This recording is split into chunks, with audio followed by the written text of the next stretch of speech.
Hi, welcome from my Indian kitchen to yours. Just the word halwa makes my mouth salivate. Today I'm going to be showing how to make badam halwa. The word halwa comes from the Arabic word halv, which means sweet. But this as a confection was popularized in Turkey and arrived in India somewhere between 13th and 16th century from Persia. And many other Persian dishes were embraced by India at that time, and the cooks kind of took it and used the local ingredients, gave it a twist, and made it their own. So halwa is one such dish, and you find such a variation of this dish across India, from north to south, east to west, and different ingredients are used to make different kinds of halwa, like semolina halwa, wheat halwa, and so much so there's a whole genre of cooks who are named halwai. Halwai are the cooks who just specialize in just making different kinds of halwa. How interesting is that? That's really, really incredible. I don't claim to be a halwai, but today I'm going to show you Badam Halwa, which sentimentally is very close to me, because this is a halwa that was served during my wedding to over 1,000 guests. So I practiced over and over again, and I think I've got it. I just nailed it. So let's see how we can make this halwa, and I'm going to show you the ingredients to start.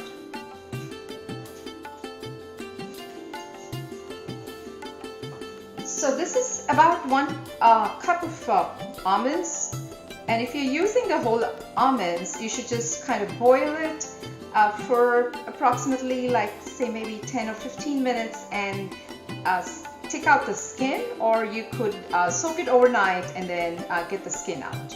I, of course, always try to find something easier to cook with, so we get this blanched almond flour these days, and this really comes out great. It's like granular, it's called that kind of a sandy texture, which is the same if you were to use just, the whole almond. And one thing to remember is, if you're using the whole almonds, if you are going to grind it, do not grind it to make it a paste. Just stop when it actually still has that kind of a coarse texture to it. So there it is, 1 cup of almond flour and 1 cup of sugar. I have here 5 spoons of ghee. I'd like to clarify a misconception about clarified butter. This is what I see in the store: ghee, clarified butter, but they're not one and the same. There is butter, and when you heat the butter, the water evaporates and you're left with milk solid. And that's the clarified butter. And if you keep heating the clarified butter, which is really milk solid, the milk solid also eventually dissolves, and all you're left with is butter fat, and that butter fat is really ghee. And they're very, very different. It really changes the whole taste of whatever you're making, depending on what you use, clarified butter or ghee. There is like half a teaspoon of saffron, the most important ingredient that gives the color to the dish and also the flavor. And then I have some blanched almonds, which I'm going to roast it up in ghee to top it after the dish is finished. A cup of milk, and believe it or not, you actually need a pinch of salt. That pinch of salt is necessary to enhance the sweetness in the dish. I'm using a traditional kadai versus a non-stick. Somehow the end product is much better in a kadai. So I have a spoon of ghee, and I'm going to add the slivered almonds to it, just to slightly roast them, which I'm going to use right at the end to top it on top of the halwa. And it's slightly browned, and I'm going to take it off.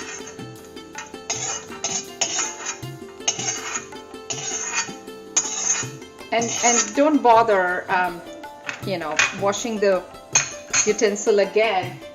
To this, I'm just going to add 1 cup of milk and just let it boil.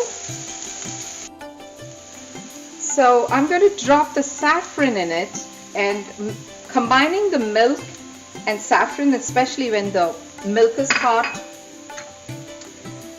that brings out the color of saffron. You can see it changing instantly to yellow, a beautiful golden yellow, and you can just keep boiling it.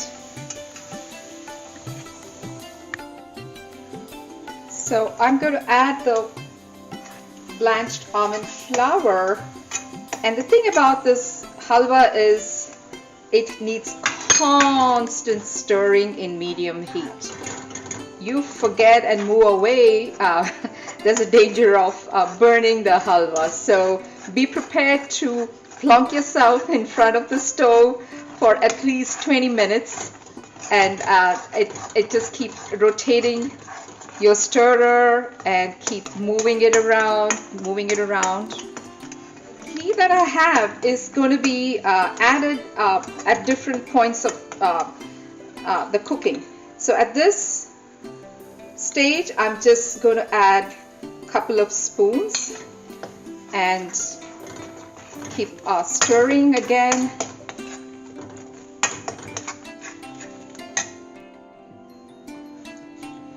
Now the almonds is ready to take in the sugar, and of course when you add the sugar, it's kind of going to become a little bit more liquidy, but no worries, because eventually at the end it's going to turn back to solid again.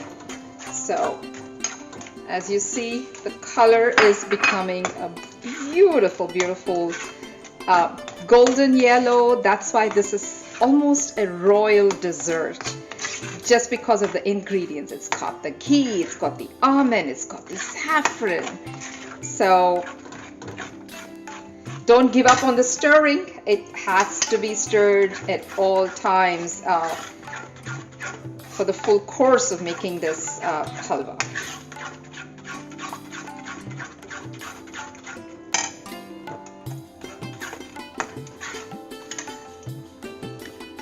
And this is the interesting part where you're supposed to add a pinch of salt to it. The specialists who make the halwa or any Indian sweet, they would tell you that in any sweet they actually add a pinch of salt to enhance the sweetness of the dessert that you're making. My last installment of ghee, I've been stirring non-stop for almost 10 minutes now, and now goes in my last installment of the ghee.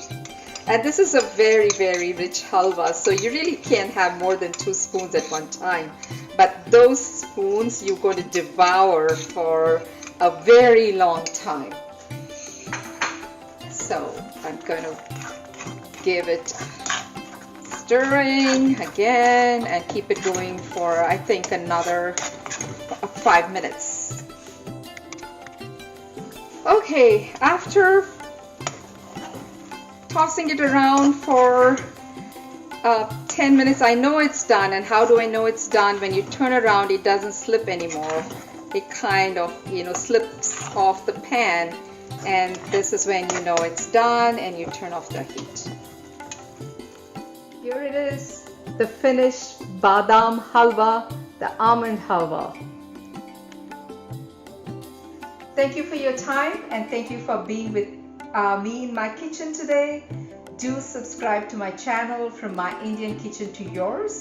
I'll be back very soon with another exciting dish in another episode.